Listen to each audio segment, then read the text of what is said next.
Welcome back, folks, to Convicts and Cops.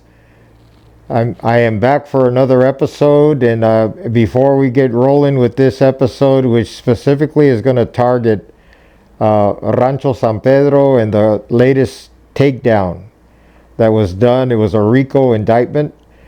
I just wanted to let everybody know that I've been gone for a couple of weeks, and those 2 weeks I was taking care of some business. A guy's got to have a little off time, a little vacation time. So I was conducting a little bit of R&R, and just was reading the comment section, and I am back in the saddle. And thank you all for your patience. And as we move forward, now there is some breaking news that took place a couple of days ago. Apparently, there were 13 individuals that were indicted in Rancho San Pedro. For those of you who are not familiar, Rancho San Pedro is considered the harbor area, and which includes a few barrios, a few neighborhoods, Wilmington, also known as Wilmas, and there's Harbor City, and there's a few other in that area, in that genre there, in that car, as they call it. And some of the what I want to talk about today with regard to that case, it's an ongoing case, so I'm not going to get into the players, the defendants, or any information or intel that I may have. I don't get into things that would endanger a prosecution or have me on the witness stand for anybody. I'm not into that anymore. I'm not testifying in any cases, and I'm a dinosaur. But I can tell you this much: there are some people historically that are part of that harbor area car that we can profile. One of them is a guy from my time frame, still active, still involved. His name is Donald Galaz. His name is Stony. That's his nickname. He was made about the same time I was, 1970-ish.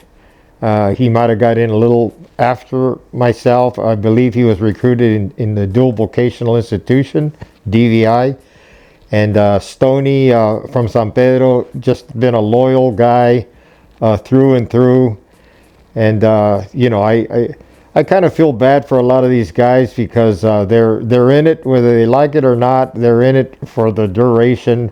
I think he's doing a life sentence now, so I think he's following that path until he's gone. He's in his 70s. He's about my age. Is about 75 years old. So Stony, I'm sure, has got his hand in that cookie jar there as one of the guys overseeing the harbor area. His homeboy, Charles Mendoza, also known as Sapo. Sapo was he participated in a bank robbery with several Mexican Mafia members in 1977. During that bank robbery in Hawthorne, they were the first two men that exited the bank, Richie from Paramount and Sapo from San Pedro. They engaged in a shootout with the robbery homicide team, the law enforcement guys that were waiting outside and had followed them based on a tip. And a shootout ensued. Richie was killed and Sapo was injured. He survived. The guys inside the bank was Gabby from Florencia and Stony Galaz from Rancho San Pedro. And they were taken into custody along with Sapo. Sapo was taken to the hospital. When he got out of the hospital, they were tried, convicted, ended up doing federal time, and Sapo became made. So technically, he was made in the federal prison system. And all his activity after he paroled from that bank robbery was conducted on the streets of LA. And so most of the carnales from California would have known Sapo from that time frame, from the streets. Another member, this is a member of what I call, and is infamously described as the Pepsi generation, is Sleepy Huerta. Sleepy Huerta's from Wilmas. And he's a longtime member. And his claim to fame, so to speak, is when he killed Nico Velasquez, a fellow Mexican Mafia member. They were cell partners, and in the 80s, Nico got in trouble with the fellas.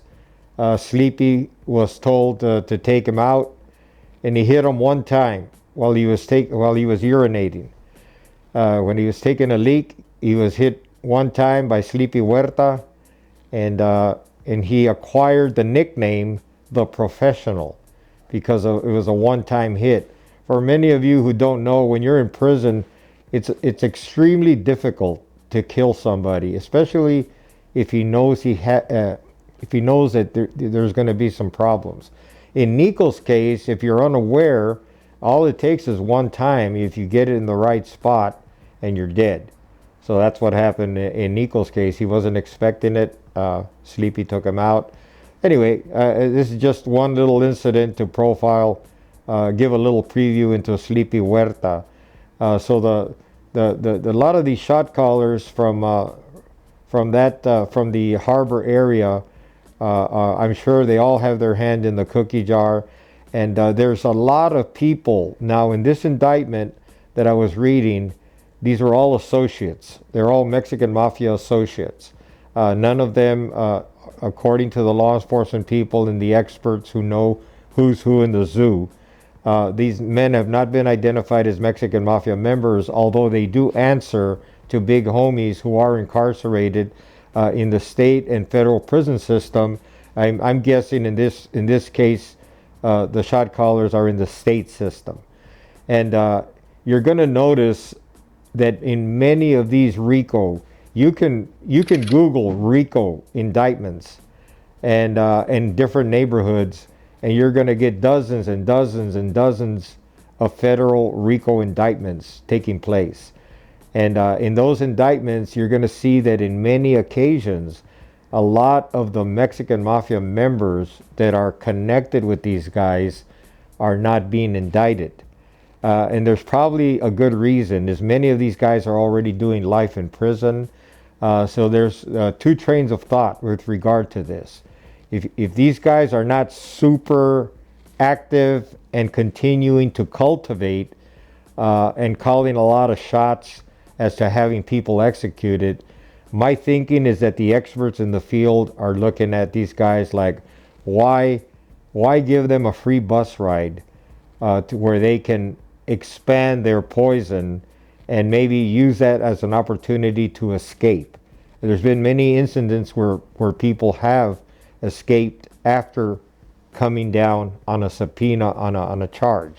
So I'm thinking what they're doing is they're going after the facilitators, and the big guys are, why give them another life sentence if they're already serving a life term?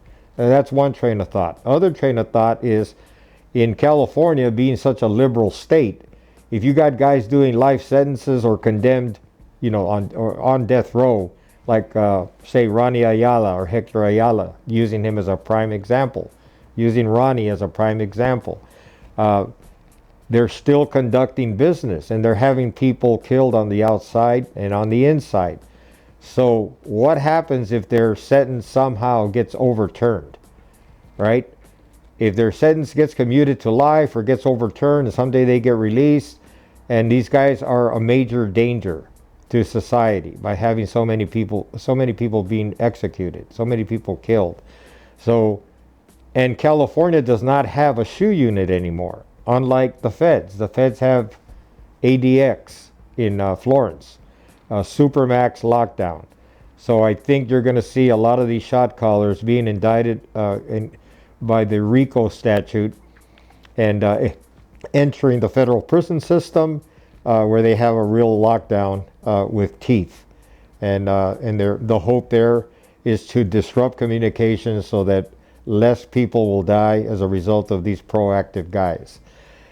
So anyway, that's my update with regard to that, and I'd like to go forward now. I know there's been a lot of speculation.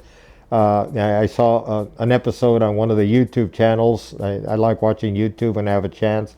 I guess there's an Antifa guy, a look-alike, a guy with a hood that apparently appeared on Fox News, and a lot of people are speculating that that the guy that played Mundo, which is me, and in an interview with the Fox News with Jesse Waters, is the same guy as the guy that did this Antifa interview.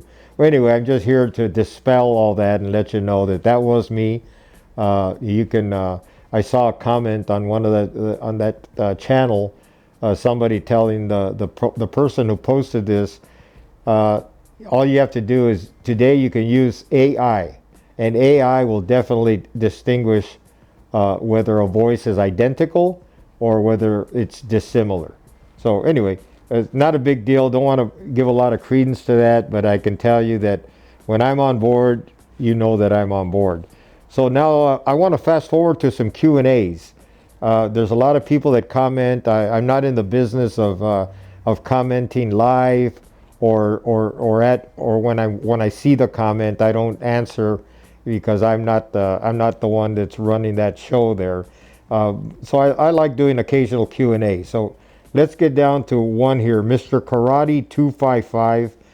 He says, "Hey Mundo, great episode as always. I have a question of my own." He says, "This may sound silly, but how does 200 members of La M control thousands or tens of thousands of Sureños, Southsiders, and associates?" Okay, he says a whole lot more, but basically that's the core, what he's talking about. And when he says 200 members, I'm assuming he's estimating, like I do, approximately 100, give or take, in the federal prison system, another 100, give or take, in the state prison system, almost at any given time. Okay, my answer to that is very simple. The DNA of a gang member is status. Number one, if you think of how they process mentally, think of their DNA. A gang member looks to be special. They want to be special, and so status is super important to them. Whatever happened in their life that they didn't go down the right path, all of us went dysfunctional, and we went to the streets to find our status. That's number one. Okay, so because of this status, you would think that being under the umbrella of one group, the Mexican Mafia, on the surface, you think, well, wait a minute, I'm nobody's bitch, right? You would think that. So you would think they would rebel. And you would think that tens of thousands of gang members can surely rebel and be successful if they rebelled against the Mexican Mafia. But let me give you an analogy. The Italian mob, they have X amount of made members, not a lot, I'm sure. And you got thousands of individuals on the streets that are involved in criminal activity on their behalf. So why don't they rebel against the mobsters? Same reason. They love the status of being considered a made man. A made man coming out of their neighborhood in Philadelphia, New York, whatever city over there, they're proud. They're proud to see one of their own graduate and become made. So they are in love with the status, just like a Mexican gang member is in love with the gang status. So they look at a big homie and say, that's what I want to be. So in the 90s, when the Mexican Mafia changed their way of proceeding, they embraced Sureño gang members and took them into their fold big time. These guys were all lining up for a relationship with the Mexican Mafia. They don't look at members of the Mexican Mafia like guys that are dictating to them, although that's exactly what they're doing. And they learn to realize after they get in, wait a minute, I'm damned if I do, and I'm damned if I don't. But by then it's too late, because you got all these guys that are buying into it. They love the status, they aspire to be made, and there is a financial component. They love the money that's derived from being a made man. So without getting too far into that one, that's my brief take on that part of your question, and thank you. Second one, JGM, always providing good content to the raza. That's too bad you and Renee no longer have a joint channel. God bless carnal, and I always listen to your entire videos. Yeah, Renee and I, there were reasons, had nothing to do with any difference of anything between Renee and I. It was logistical. We could not anymore, because of where we're at in this country. It was impossible to get together. Not impossible, but not logistically making sense. So we decided to go our separate ways, and Renee brings a lot to the table in what he contributes. And I welcome you to look at his channel, Renee Enriquez Uncensored. And I have a lot of love for him, and I'm sure it's reciprocated. Unknown TV 9CJ. Mundo, will you ever have Sailor Boy on? Or at least on the phone? I'm sure he would have some great stories. It's funny you talk about that, because I am in the process. I have interviewed him. He will not go on at all to do interviews. He has his reasons. I won't get into them. But I did get permission from him to record him. And I asked a lot of good questions, elicited a lot of good answers from him.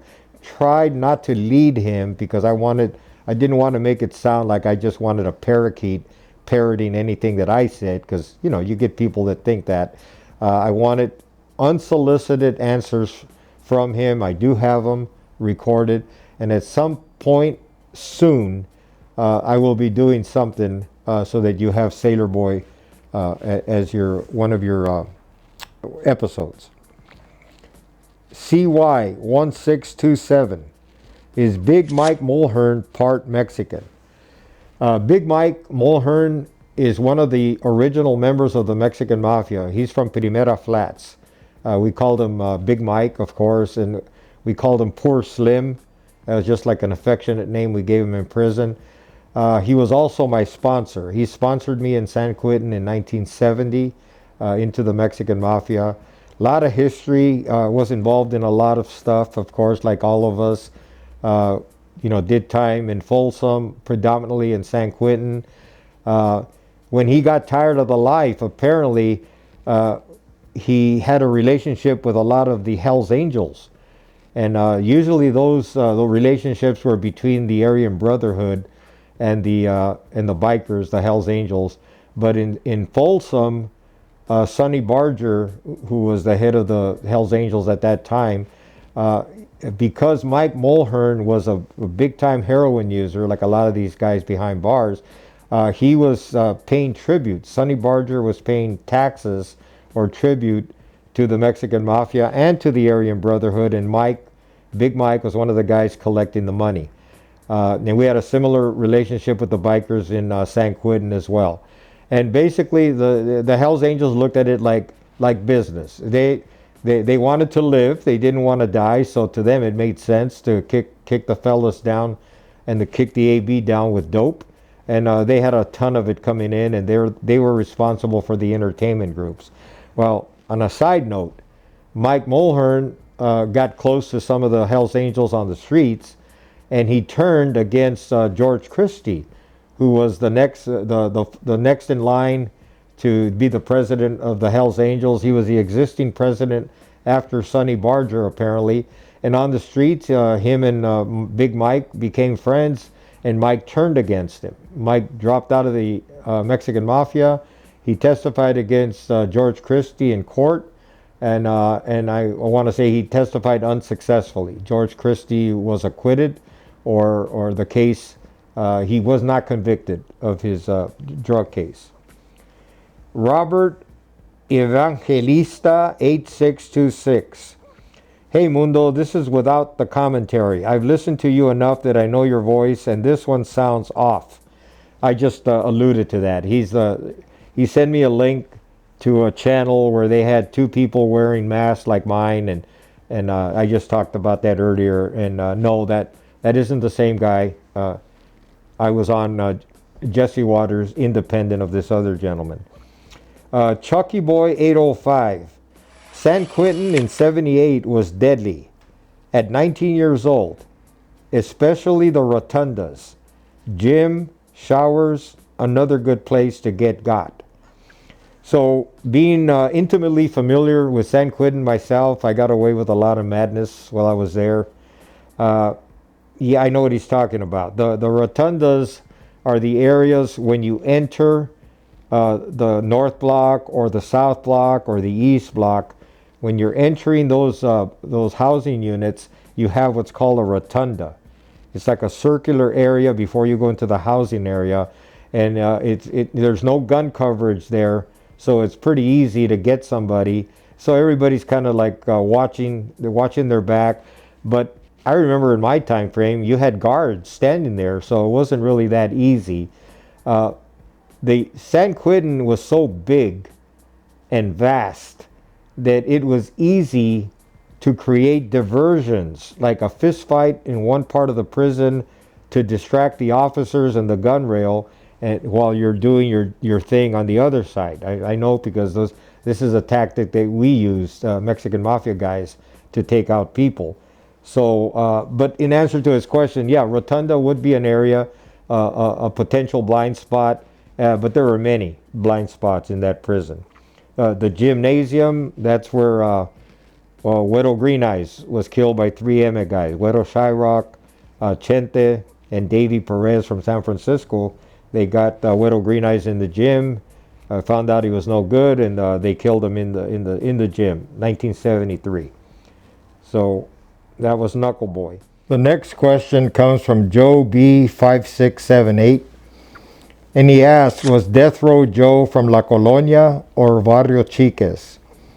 My recollection and understanding is Death Row Joe was from La Colonia. In fact, there were a few, not only Nuestra Familia members from Chiques, but there were also a few Mexican Mafia members as well. The Chiques guys that I remember was Black Jesse Valenzuela. He was one of their first wave members, and along with Death Row, and there are, of course, many others that came later. Mexican Mafia guys, we had several. We had Chapo, Robert Amaro, which was Papitas, that was Chapo's cousin. There was Ray Aragon. So there were several guys from Chiques, and I'm pretty sure they were all from La Colonia. And so you had a situation back then where you had several gangs that had members from the Nuestra Familia and the M, and these were the first wave NF guys before the Norteño and Sureño split.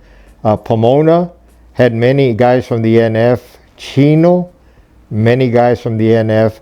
So Southern Cal, you had many guys from the NF and also guys from the M. And as time went by, of course, they either locked up.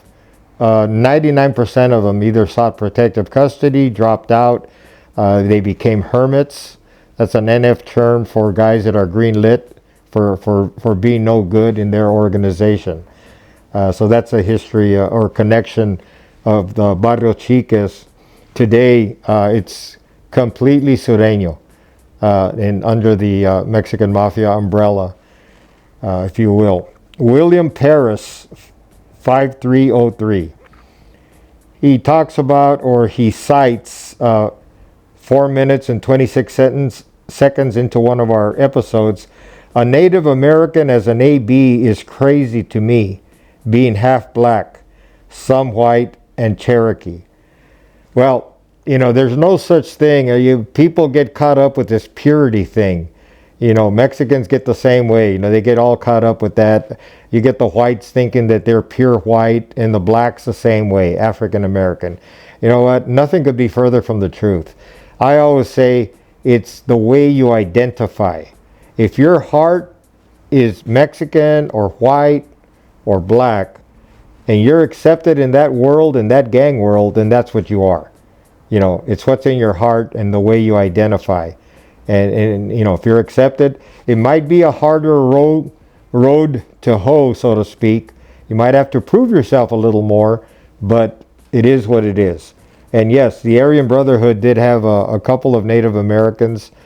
Snake Titman was the first one. Martin Lewis, Crazy Horse, was the second one. He was from Fresno area.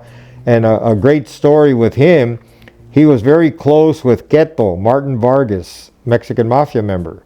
They got so close that Crazy Horse requested that he be allowed to leave the AB to become a member of the Mexican Mafia. It's the only time that's ever happened. And you would think the AB might have been offended, but the ball was in their court. And because of their respect for the fellas and the relationship that the EMA had with the AB, they gave their approval, their sanction, and Crazy Horse became Caballo. So, from Crazy Horse, anybody that knows Spanish, horse is Spanish, or Caballo is Spanish for horse. So he became a Mexican Mafia member. He died in a car crash on New Year's Eve, I believe 1975, in Clovis, which is a suburb of Fresno. Okay, so next you got James Prophet. Were you a good fighter in your day or just a knife guy? I'm actually curious. I think every prison gang member is aggressive. He's a fighter. Now, whether he's good or not, I thought I was good. I think I was better with a shank. I don't think prison gang members are looking to see how many people they can beat up or prevail with fist. I think once you reach that level, you're looking to take people out. And I've said this many, many times.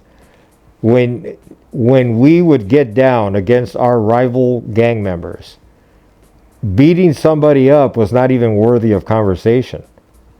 Taking them out, now that's something to talk about. So just a different way of thinking once you reach that level. So yes, whipping somebody is cool. You can talk about it and brag about it a little bit, pound your chest. There's certain people that like to do that all the time, but at the end of the day, when it became serious and it became time to take somebody's wind, that was what was important.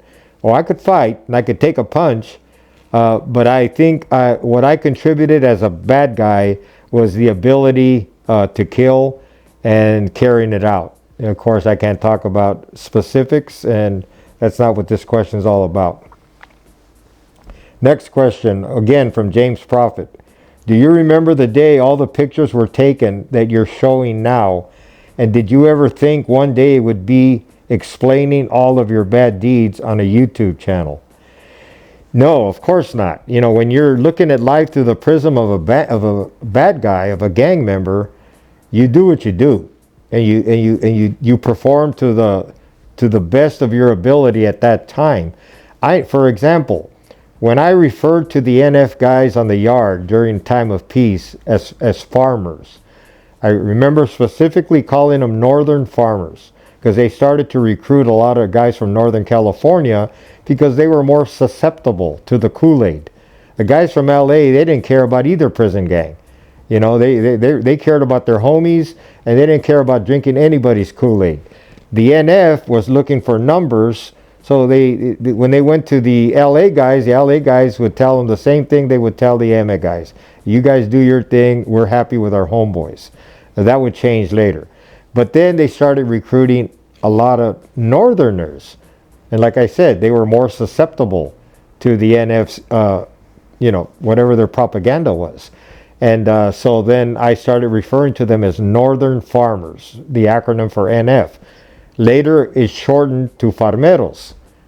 I had no way of knowing that was going to be like a catchphrase for them. To this day, you hear people referring to them as farmeros. And I'm sure the farmers have choice words for the guys from the South as well. But I think that was just part of the gang BS.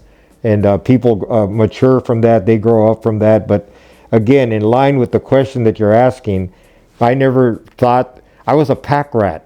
I was always asking questions. Güero Buff, he was one of the founders.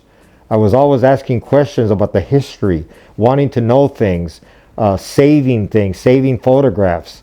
So you guys now are enjoying the benefit of what I saved from the years past. Hey, I think that picture of Martin Joe Corona, aka Night Owl, is wrong.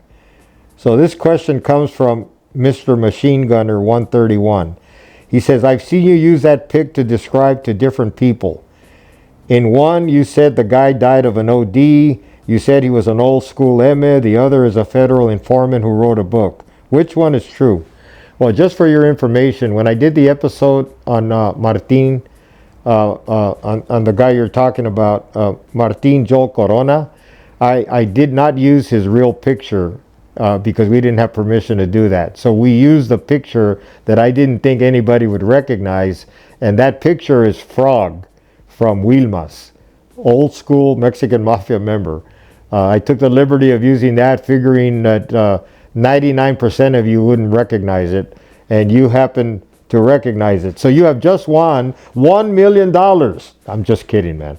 But good job, good eye, and thank you so much, man. Thank you so much for bringing that up, and I'm just being real with you.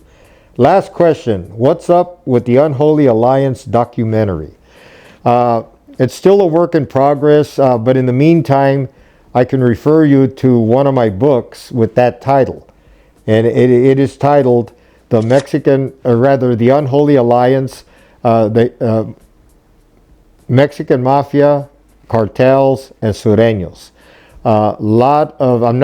There is a chapter on Bat Marquez, a chapter on David Barron, there's a chapter on myself, and then there's a lot of good agents that contributed chapters to that book.